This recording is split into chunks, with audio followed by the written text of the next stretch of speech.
Pastor Monk started, I'm going to start calling you that from now on. Sorry, you're stuck.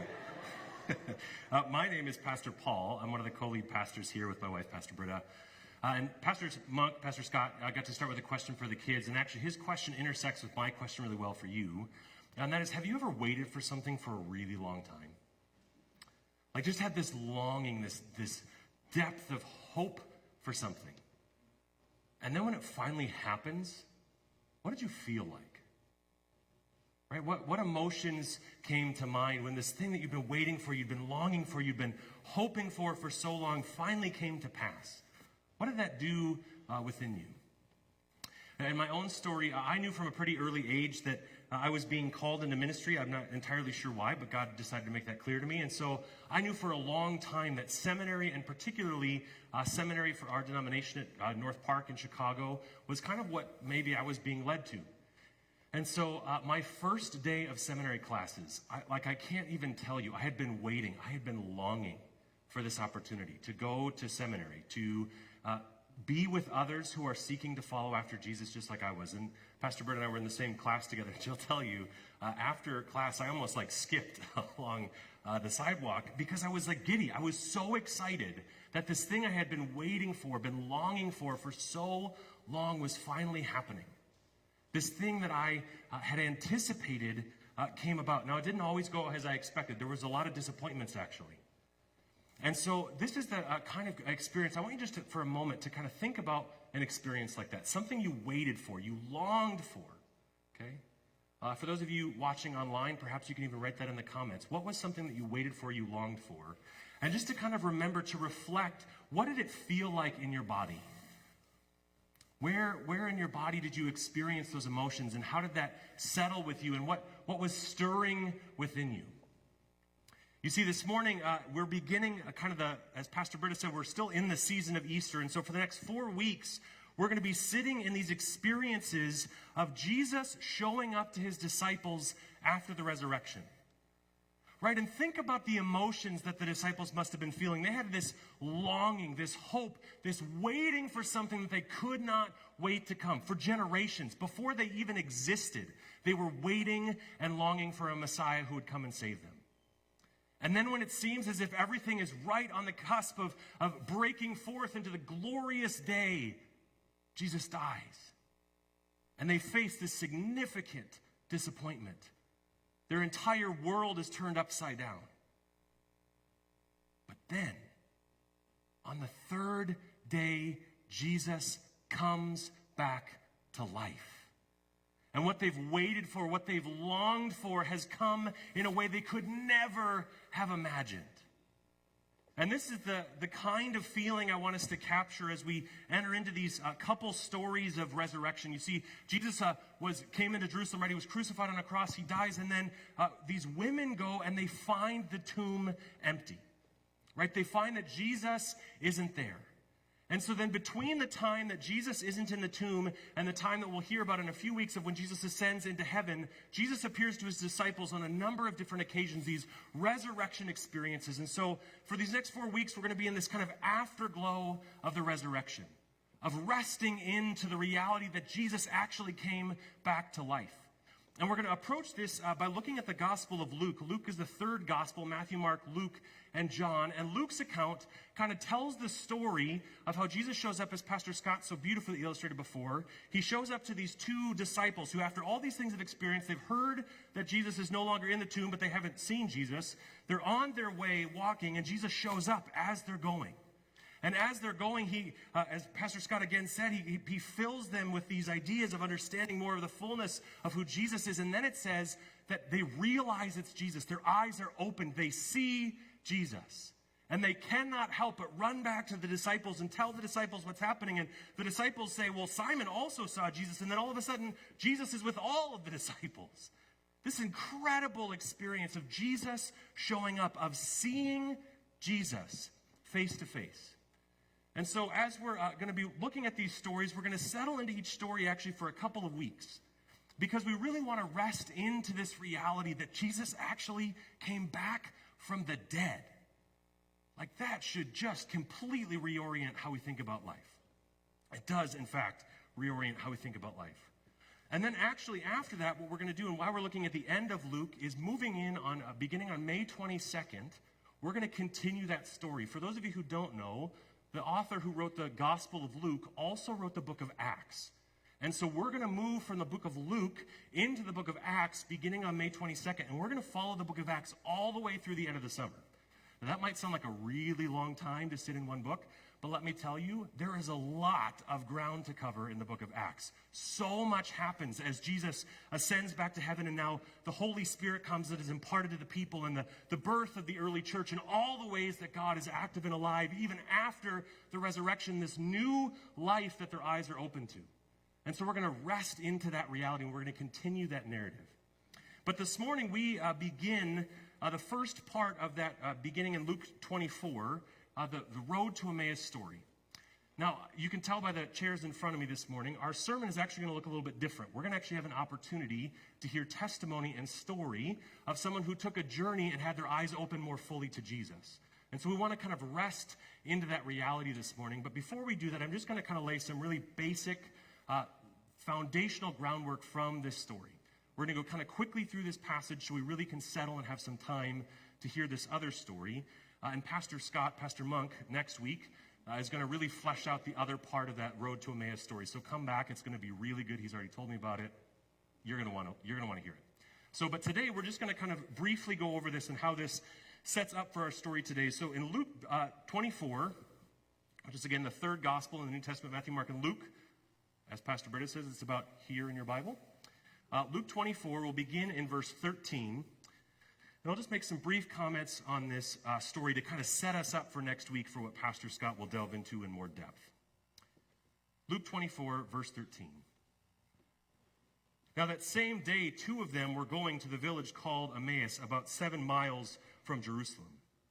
They were talking with each other about everything that had happened. As they talked and discussed these things with each other, Jesus himself came up and walked along with them. Jesus joins them on their journey.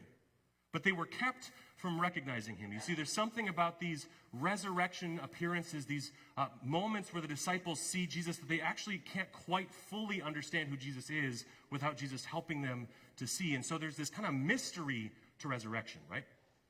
Verse 17, he asked them, "What are you discussing together as you walk along?" They stood still, their faces downcast.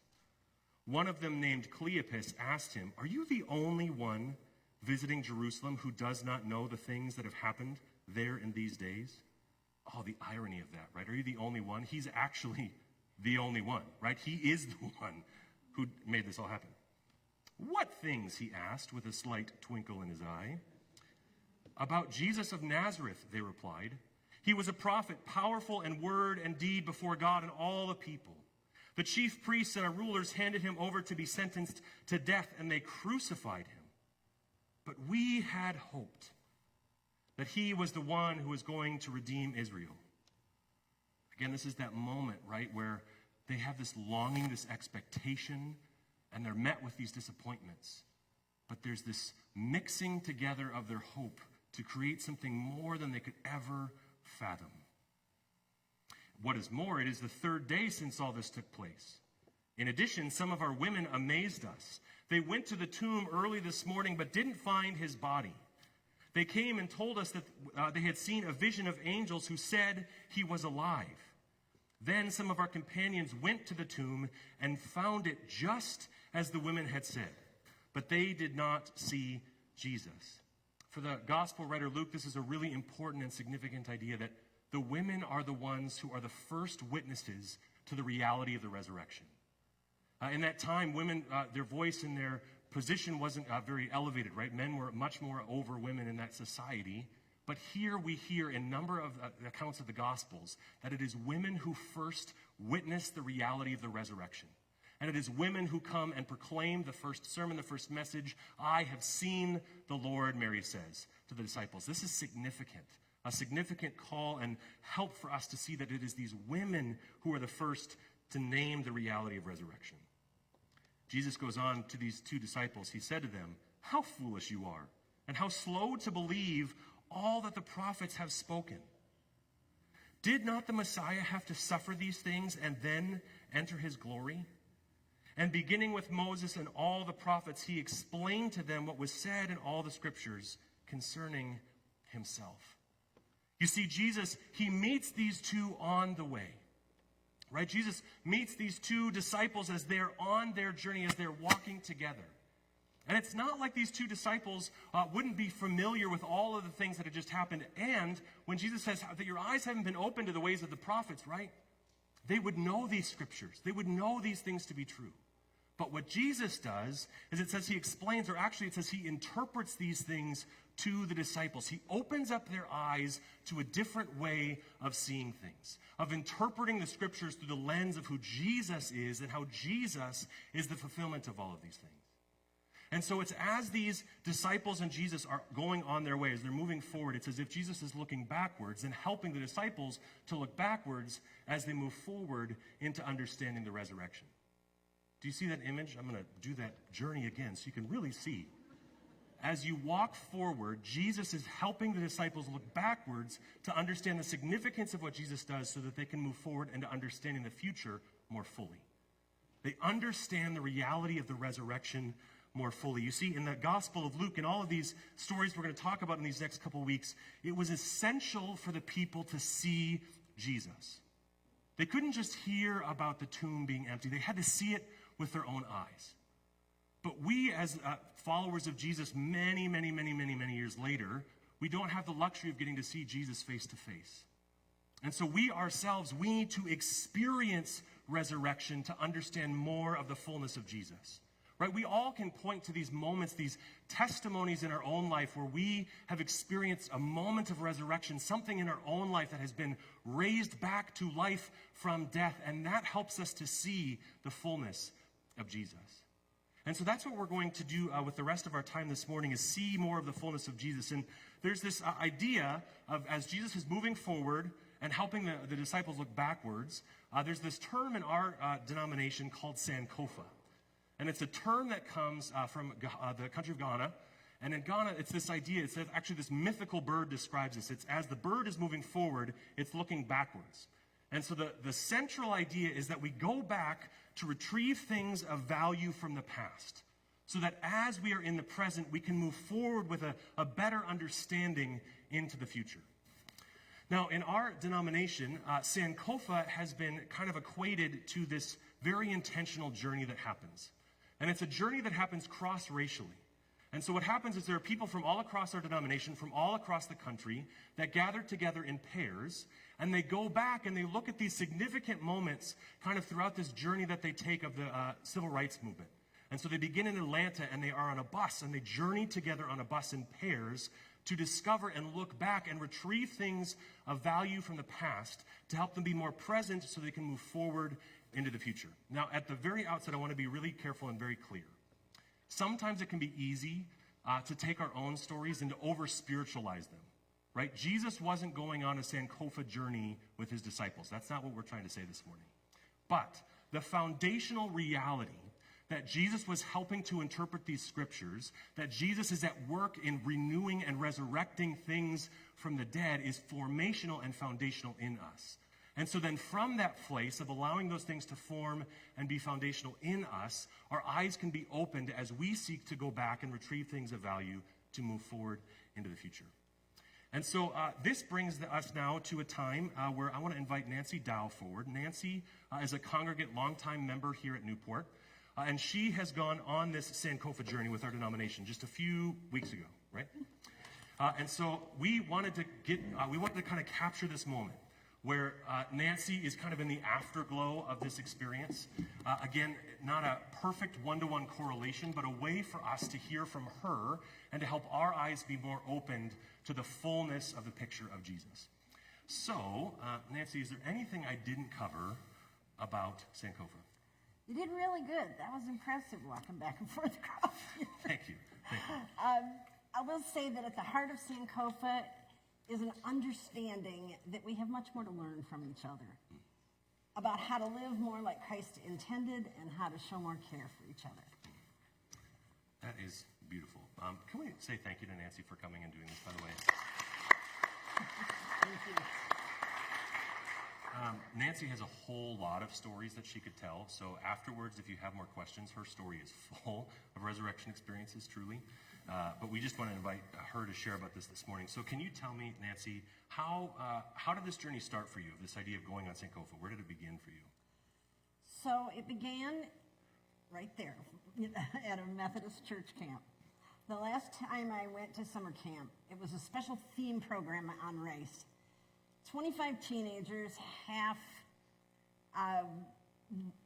white teenagers from all over Lower Michigan and half black teenagers from 2 inner city churches in Detroit came together, and the intent of the program was for each group to walk in each other's shoes for a while. The program was designed to flip things. The white teenagers became the black teenagers and vice versa. We did normal things. We swam. We, had cookouts and sleepouts and stuff. But the majority of the time we spent in group activities. If you can kind of visualize this, a group game of Monopoly or of life that is preset for the black kids to naturally excel and the white kids not to be able to catch a break. That's the kind of thing it looked like over the course of this week.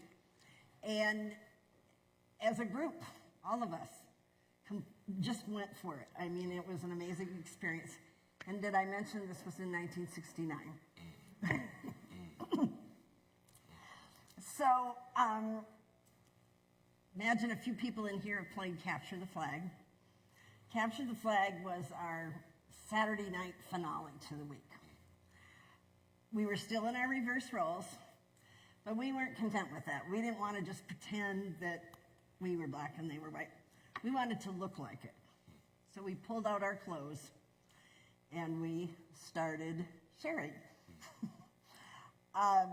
Swapping. They wore we wore their dashikis. I'll tell you what that means later. And they wore our tie-dye and bell-bottoms. 1969, right? 1969. We were quite a crew. We even helped each other look more like ourselves. And then we headed out to play Capture the Flag. About 2 hours later, we came very close to a very scary fight.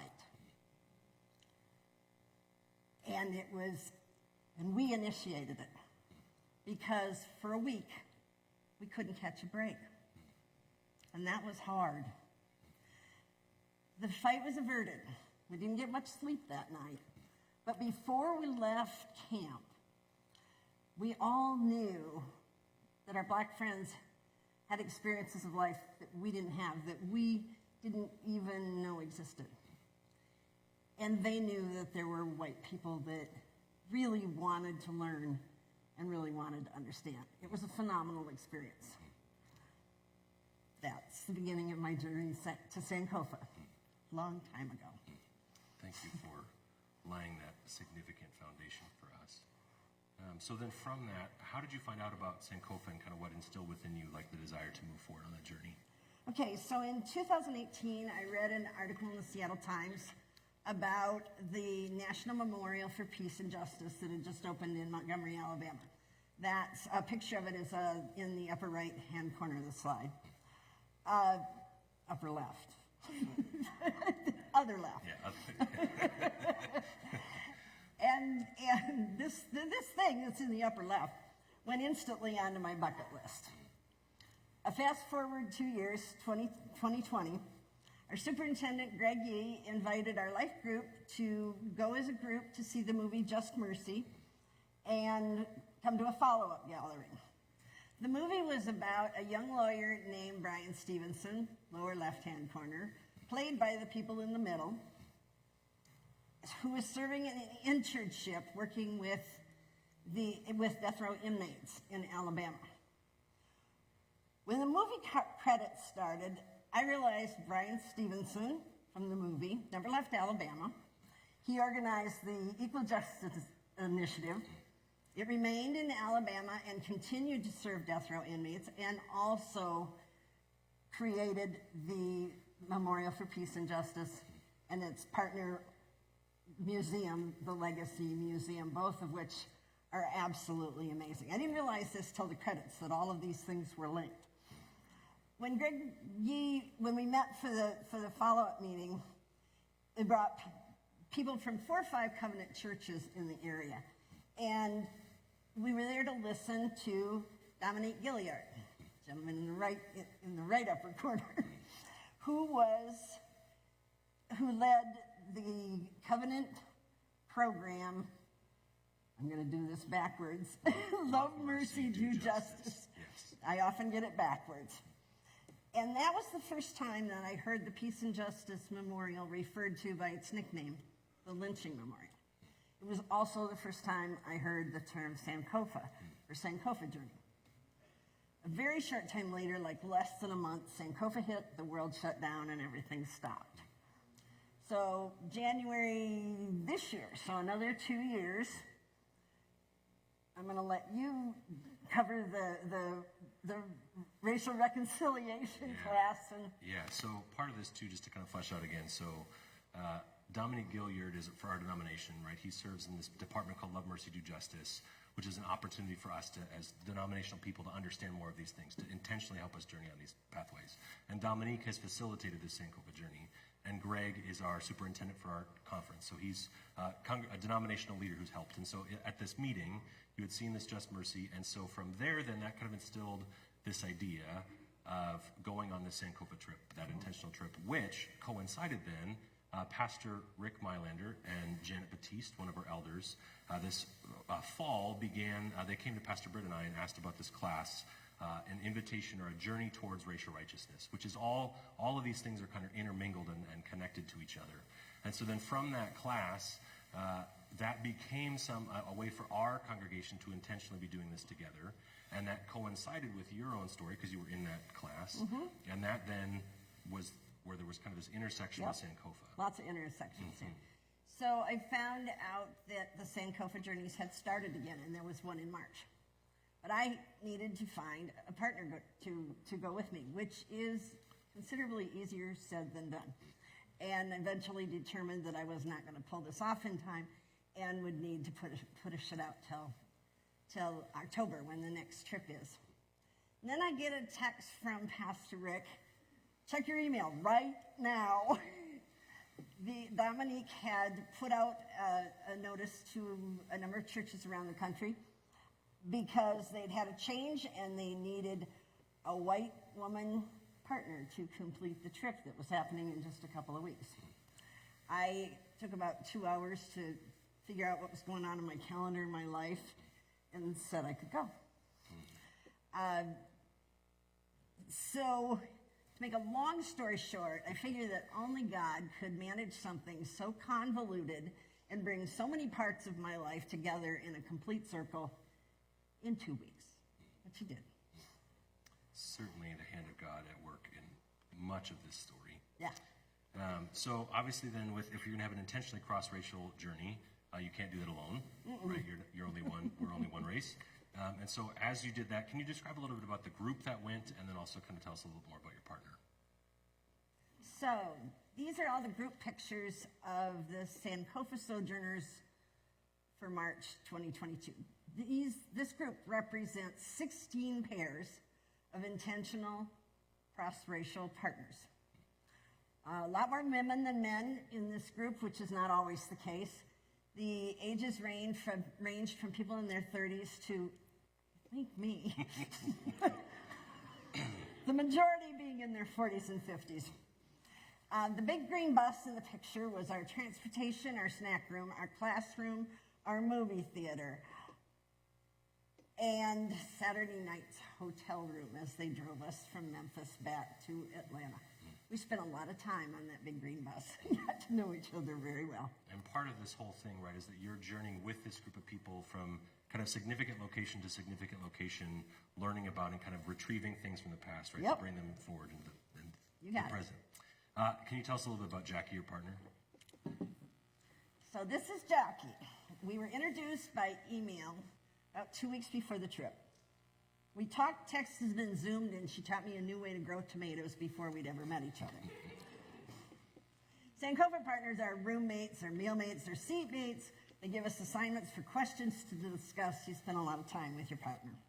I grew up in a small white suburb of Flint, Michigan. Jackie grew up in Compton, California. I'd seen the movie Straight Outta Compton. Jackie had not seen it. Jackie lived it. Jackie told me in one of our discussion periods that she had never been around people who looked like me until she moved from Compton to Sacramento when she was in her late 20s. In our hotel room the first night, Jackie shared everyday life experiences like shopping for clothes and cars, and I didn't need superpowers of sensitivity and empathy to know that she had everyday experiences that were not like mine, that weren't great. And this is in real time. This is 2022. We pray together often, most often on the phone. Last time, I was in the Dallas-Fort Worth airport on my way home. And Jackie is a mighty prayer warrior. Jackie, if you're online with us today, thank you for opening my eyes wider. Thank you for lugging my suitcases around. Thank you for lugging me up most of the hills in Georgia and Tennessee and Alabama. Thank you. You were an amazing Sankofa partner. And now a friend. We are indebted to Jackie, there is no doubt. we do thank you, Jackie. Can you describe, as we've been obviously talking about this, you took the significant journey where Jackie kind of held out her arm. Can you describe that to us? So many of you know I have pulmonary fibrosis, and it causes scar tissue in my lungs, which makes it difficult to breathe. The picture of these stairs from the bottom looking up is the first thing I saw at the first venue that we went to, walking up those stairs. And the other picture is the bottom of the Edmund Pettus Bridge. The first time we met as a whole group, I explained my situation to them. I mean, breathing is something we do a lot, so I'm familiar with what happens. But people around me aren't, and I didn't want the group to be uncomfortable about me there. So I told them that I wanted them to feel comfortable asking me if they were concerned about me, or, I just wanted them to be comfortable, and they were great. They helped me when I asked for it, and even when I was stubborn and didn't ask. They asked me if I was okay a lot, and I told them I was, and they accepted that. At one point, I was in a public bathroom, and the lady in the stall next to me said, "Are you okay?" And I said, "Yes, I'm okay. Thank you for asking." And she said, "Nancy, I didn't realize it was you. I know you got this, girlfriend." So I knew they were pretty much okay. I learned some important things about my breathing on the Sankofa trip. One is the effect of intense emotion. It definitely has an effect. I also learned that the pollen level in East Coast states in March is not my friend. And the reference to earlier, I learned that when I'm walking up a hill, if I can take somebody's arm, that it's easier for me. Jackie and I figured that out by accident the first day when we were walking up a long hill, and I took her arm and went, wow, it's easier to get there this way. Can you tell us about the bridge experience in particular? Yes. This is the first view we had of the Edmund Pettus Bridge as we drove into Selma. As we were getting out of the bus, Dominique asked me if I could walk over the bridge, and I said, yes, I could. And then he gathered us all for instructions. And he said we were walking over the bridge together as a group, in pairs, with our partners, 2 by 2, silently, and we were walking at the pace that Sister Nancy could walk. So I took Jackie's arm, and we walked across a living piece of history. It is a day that I will remember as long as I live. significant moment of experiencing the empathy of a group of people who are seeking to see Jesus together, right? In the empathy that Jackie held out her arm to you, right, so that you could go. Yeah, when we started this out, he worded it arm in arm, and I said, no, that's not right. I took her arm because it was something very different. As we kind of are on these journeys together, right, you obviously had a significant eye-opening partner with Jackie, but we also need other women and men along the journey who help open up our eyes. Can you tell us a little bit about some of those people for your Sankofa trip? Yes. The first night of Sankofa, we had the honor to meet two amazing icons of the civil rights movement, J.T. Johnson and Miss Lulu Jo Williams. These were real and primary players on the stage of something that we were about to go visit as tourists from a 60-year history perspective. They were amazing. They were in their 80s, and they're no less passionate about what they did in the movement. They talked about getting their marching orders every day, marching orders. As a kid in the 60s, I saw pictures of huge crowds of black people walking, but I had no idea the level of discipline and organization that is integral to the nonviolent protest movement. On any given day, they might be responsible for coaching newcomers on how to not react when provoked violently, or they might be part of the group that was assigned to go to jail that day if there were arrests, or they could be part of the group that was responsible for gathering the lawyers and doctors if that was needed. But the level of organization and discipline was truly incredible. They made Martin Luther King the man and the historical events surrounding him real. He was the man who could bring his people forward on the world stage, and his word on nonviolent protest was sacrosanct.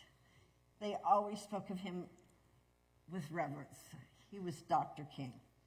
Miss Lulu's marching orders on April 4th, 1968 were to man the phones in the offices of the Southern Christian Leadership Conference. So Miss Lulu took the call when Reverend Martin Luther King was shot and killed in Memphis. Certainly, as we have heard all of this, there's significant events that have taken place all along the way, right, in all of these different experiences. And so I'm one of the things as we kind of come near a close is wanting to hear what's kind of across all of that time, but really what's really continued to resonate with you as you've kind of reflected on your time in Sankofa? There are three things. First, the reoccurring role of discipline and organization in nonviolent protests, which I was just talking about.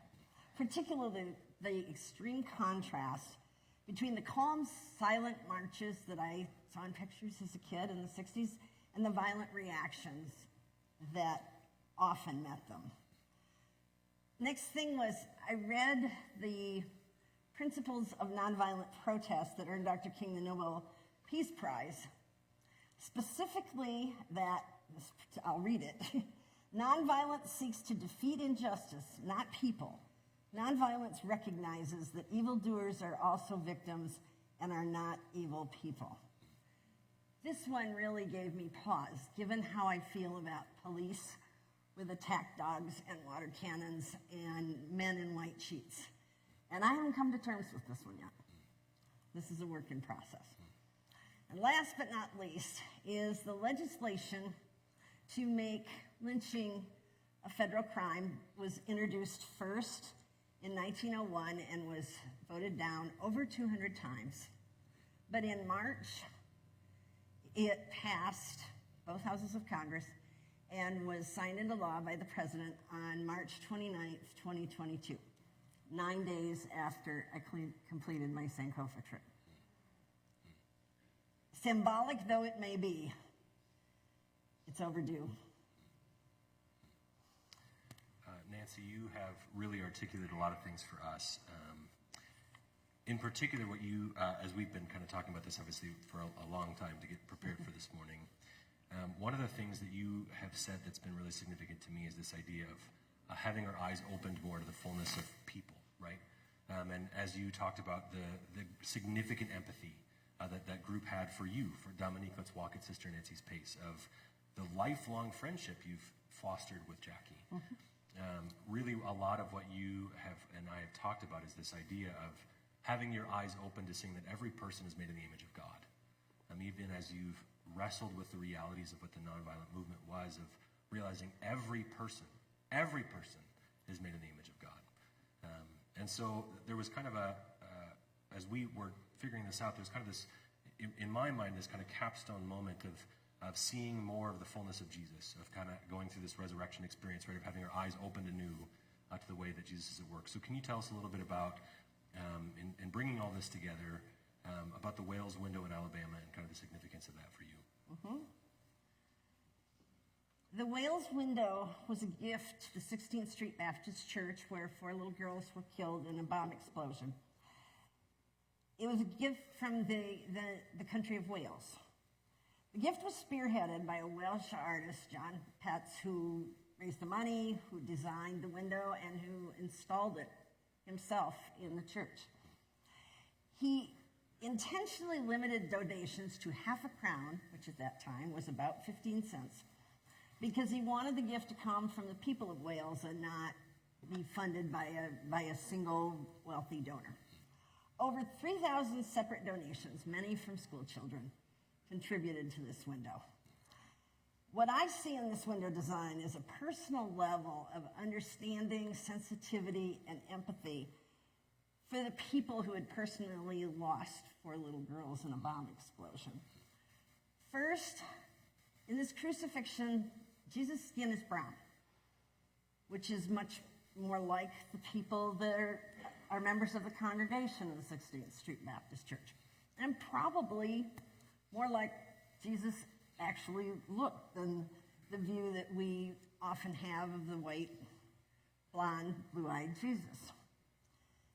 The next thing was the position of the hands on the cross.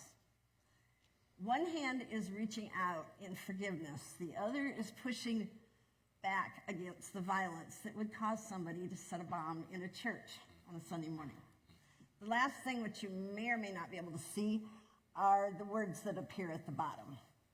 You do this to me. Yes, you do this to me. As we're kind of coming near a close, one of the things I want us to recognize and to name is that for some of us, this can be really uncomfortable, right?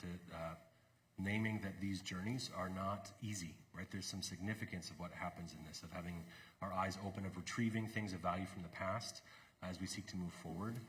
Even seeing an image like this, I know for me, this is also, seeing this image for the first time was the first time I had seen an image of Christ not with white skin. It was an eye-opening thing for me.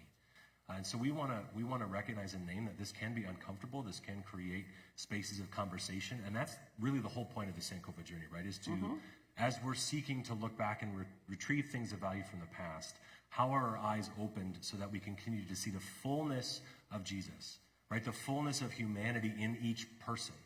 And so this journey that you have brought us along has helped us to kind of open up our eyes, and may make us uncomfortable or bring up some uncertainty. And so the thing we wanted to do at the very end is for us to kind of ask this question, and for you, you have beautiful responses to this. What is it that we are responsible for, and why do you feel like this is important, specifically to you? As I told you, I'll answer your question, but not exactly the way you asked it. First, what we are not responsible for. I don't believe we're responsible for what we did not do. I do believe I'm responsible for treating others as I wish to be treated. I believe that I'm responsible for understanding that the life experiences of people who don't look like me often are very different from my life experiences. I'm responsible for using my voice when I witness words and actions that I know disregard the pain of others. I'm responsible for what happens on my watch. And I believe this is important because God asks us to treat others as ourselves. Nancy, I so thank you for your courage and your willingness to share this story and to bring us and invite us into this space. One of the things we wanted to do, too, is at the end, after the service, Nancy will also be out in the narthex as we leave. If you want to ask Nancy other questions or there are things that are stirring in you or have questions, come talk to us. We recognize there's a lot that can be stirred up in us in these journeys as we are seeking to move forward in faith together. And that, to me, just brings about the need we have to experience resurrection. Right, the need we have to have these things in us that can sometimes feel dead, that those things need to go through resurrection to see more of the fullness of who Jesus is. And so thank you for helping us to have our eyes opened today, for helping us to see more of the fullness of who Jesus is. As we were, again, discussing the thing that felt the right way for us to close, is there's this cherished prayer from St. Augustine. Augustine. I did that last time. Thank you for correcting me. We need partners on the journey. And so this prayer, I will admit, has some language that's helping to shift our brain and our thinking, and it invites us into kind of a different way of understanding things. And so I've asked Nancy to close our time, to close this sermon with these words from this prayer. And so I invite you to kind of close your eyes and to have your hands opened, remembering that at the very beginning, we talked about that feeling of this longing and this waiting, but also the intersection of disappointment there. And so the tension of those feelings, I invite you to hold those in honesty and transparency before Jesus, trusting that the Holy Spirit has been and will be at work, and to open your hands and be receptive to the words of this prayer from Nancy. Lord, make me a channel of disturbance. Where there is apathy, let me provoke. Where there is compliance, let me bring questioning. Where there is silence, may I be a voice. Where there is too much comfort and too little action, grant disruption. Where there are doors closed and hearts locked, grant the willingness to listen. When laws dictate and pain is overlooked, when tradition speaks louder than need, grant that I may seek rather to do justice than just to talk about it. Disturb us, O Lord, to be with as well as for the alienated, to love the unlovable as well as the lovely. Lord, make me a channel of disturbance.